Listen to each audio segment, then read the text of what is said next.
Well, some of you have said, I don't know if I want to be rich or not. But let me ask this question. How many of you have to think about money? Have to think about, oh gosh, do I have enough money in my pocket, in my bank account? Am I going to be able to afford the things I need to afford? Most people have to say yes. And this has been my soapbox.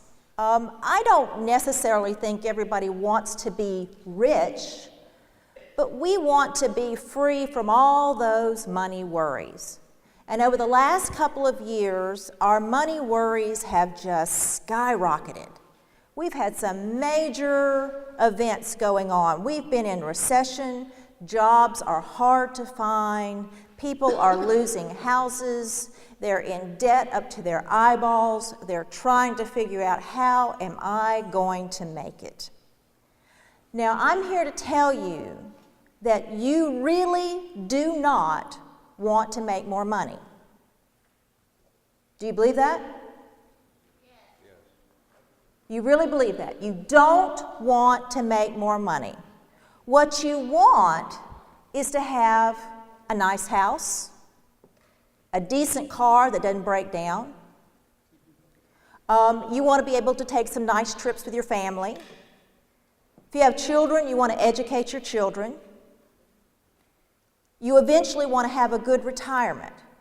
And I'm here to tell you, you can do all of those things without making 1 penny more.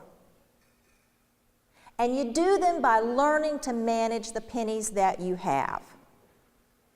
One of the traps that we get caught into is that we are constantly looking over at the other guy.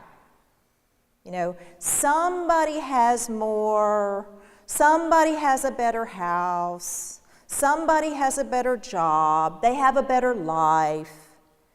And I'm here to tell you, you need to stop looking over at the other guy. It only makes you feel bad. And what you need to do is learn to be content with what you have, with the gifts that you've been given, and figure out how to make the most of them. And when you do that and learn to manage your money well, you're going to find that life is so much better all the way around. The typical credit card debt for the American household right now is around $5,500. And I've run into college students who've come to my office with $2,500 of credit card debt. That's enormous for a college student. How does that happen? In many cases, as soon as you sign up on a college roll, you start to get offers from credit card companies. Hear me now. Credit card companies are the lowest form of life. They're only interested in getting you hooked. They want you to charge everything. They don't want you to pay off the balance. They want to keep charging you interest. They want to jack up your interest rates because that's how they make money. Now, everybody needs a credit card because you got to have that card to get along in life and cover the what-ifs and pay the gas bill and do all those things. But you've got to get a handle on it. And you only need one credit card. I know it's tempting. You know, you go into the stores and they say you're going to get a break on your purchase if you sign up with us because they want to get you started. But then you end up with 5 or 6 credit cards. Do you know how many credit cards the average American household has? Any guess? 9. 9. Why does anybody need 9 credit cards? What happens when you have 9 credit cards is you have a little bit here and a little bit there, and you have no idea how much debt you have accumulated. When I have somebody come into my office with a problem, the first thing we do is we sit down and we add everything up. And that's usually when their jaw drops. They can't, I don't know how I did that. You know, it's just 100 here, 100 there. When you have one credit card and one credit card bill, it slaps you in the face every month and says, this is how much you owe. And that's all you need. You don't need a whole slew of credit cards. So get rid of them. don't take out school loans for a job that's only going to pay you minimum wage. When you start into school and you think about taking on loans, remember an education is an investment.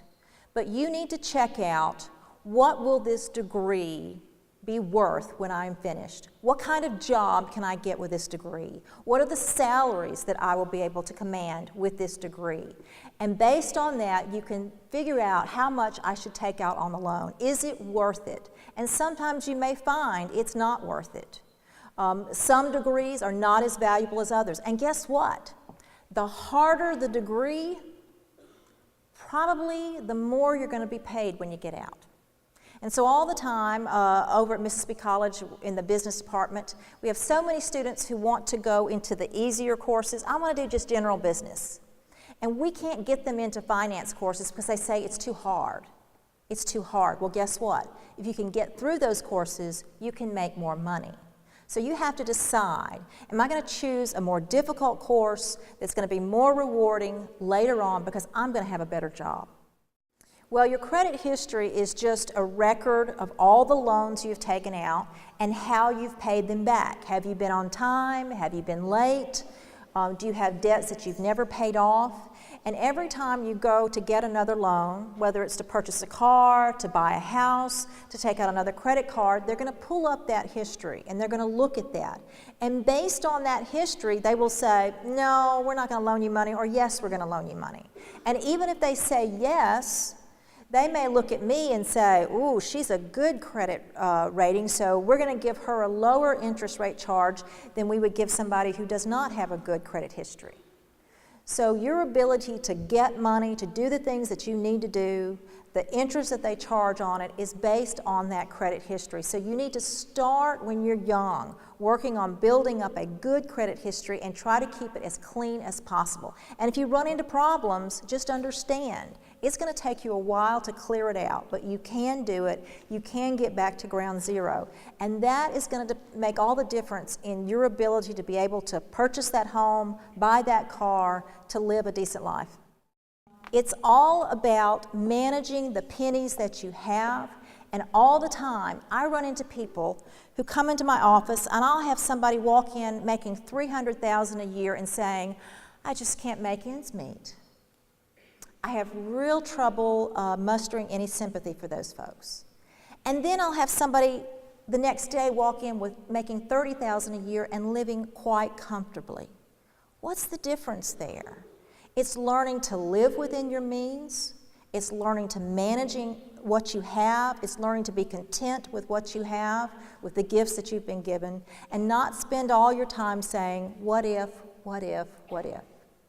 So you can increase your standard of living without making a penny more by learning to manage your money, and we all have to do it every day. And I hope you'll get started on the right road. Pick up one of these books. Try to work on building these tips into your lives. Pick up some additional books and educate yourselves about finance.